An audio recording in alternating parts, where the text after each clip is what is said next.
ছোট করে কিভাবে লিখতেছে মা এই কথাটা সবাই বলে, এখানে হাজার হাজার লোক যায়। আমি অশিক্ষিত রিক্সা চালক, আমি লেখাপড়া করিনি, আমি ব্রিজের নিচে থাকি।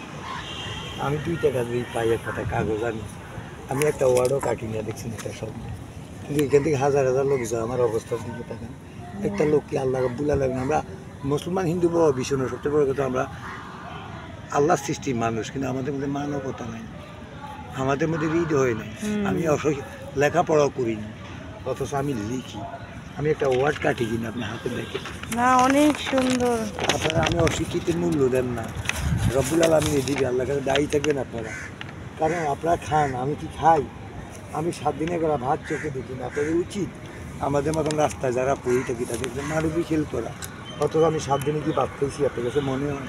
তবু তো আমি হাত পাতি না, করার কোনো কিছু নাই। আল্লাহ আমাদেরকে ব্যবধান করে সৃষ্টি করছে। অনেক সুন্দর করে লিখেন, এত ছোট ছোট নিজে হাতে লেখা। আমি 103 পাতায় আসছি, দেখছেন 103, 102, 100। গল্পটা লিখেছি কৃষ্ণকুমারী। কৃষ্ণকুমারী, আপনাদেরকে নিয়ে একটা গল্প লিখি, যা পারি। আমি তো শিক্ষিত না মা, রাস্তার মা। শিক্ষিত মানুষের থেকেও তো বেশি সুন্দর করে লিখতেছে। ভেঙে ফেলেছি 3 দিন রিক্সা চালাই। শুধু এটাই বলুন, যদি পারেন মানবিক আমাকে তো দেখিয়ে না। আমি ফুটের তো আমি লিখতেও পারি না, আল্লাহ দেখবে, বিধাতা দেখবে আপনাদেরকে। আর আল্লাহ সবাইকে তো দেয় নাই। আল্লাহ খান নাই কিছু সকালে? আমি তো আমি যদি খাই নামাজ কালাম বলবো মা, আমি মুসলমান, তো আপনাদের জন্য আপনাদের পূজা করেন। আমি টাকা নেই, আমি চাই কিছু খাই, কিন্তু খাওয়া নেন।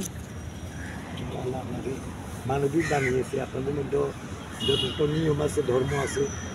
আমাদের মুসলমান দেখে আপনারা উত্তম। আমি মাঝে মাঝে এই কথাটা লিখছি এখানে, আমরা মুসলিম হয়েছি সত্য, আমরা বলি যে আমরা ইবাদত করি, বন্দেগী করি, কিন্তু আপনাদের মধ্যে কোনো হিন্দু দিকে দেখি নেই, সেদিন এদিকে লিখি নেই, বিদুষ্ট চলাফেরা করি। তারা চলে, কিন্তু আমার মুসলমান জাতিগুলো খেলেন বিদুষ্ট। এক নাস্তা খায়েন। হ্যাঁ হ্যাঁ, এখানে আমি উঠেছি খাবো, একবেলা ভাত খাবো না আমি, আমার কিছু নাই তো, ওইগুলো দিয়ে আবার আমি চলি, আবার দিই। আপনাকে দেখে বোঝা যায় না, আপনি অনেক পরিষ্কার। আমি পরিচ্ছন্ন আমার সালাম পড়তে জানি। আপনারা যখন পূজা করতেন জান না, তখন পরিচ্ছন্নই জান না, তো পুজো হবে না।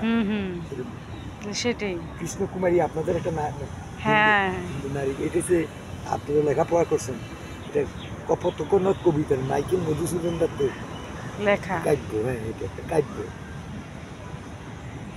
সব থেকে ভালো লাগছে আপনি যে এত ছোট করে লিখতেছেন, তাও খালি চোখে।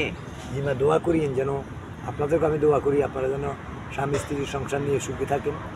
আমাকেও দোয়া করিয়েন যেন আমি অন্তত চোখে অন্তত দেখি।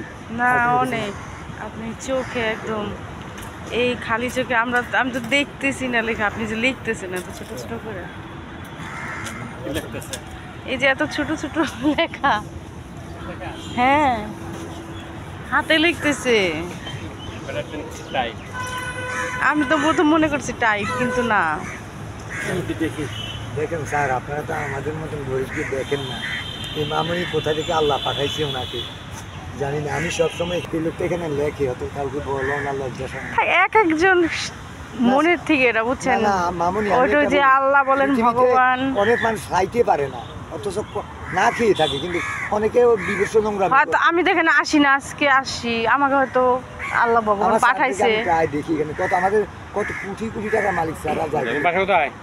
আমি ব্রিজের নিচে থাকি, আমার জায়গা নাই। ঠিক আছে, তোমার জামা কাপড় দেবো না, একটু কিছু হেল্প করিয়েন স্যার। করবো, তোমার নাম্বারটা নিয়ে রাখলাম। ঠিক আছে, ভালো থাকেন দাদা।